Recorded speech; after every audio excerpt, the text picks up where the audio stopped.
Hello guys, in this video I'm going to show you how to enable screenshots in the BlockChain application. The first thing you need to do is enter the app.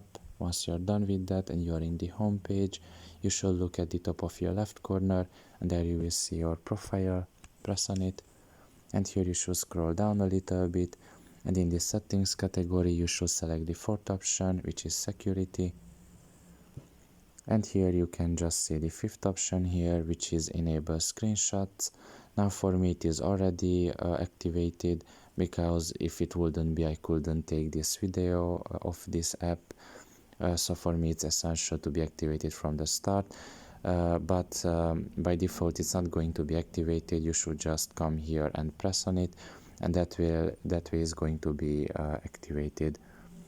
So pretty much this is all about it. I hope this video was helpful to you. Thank you for listening and see you next time. Bye bye.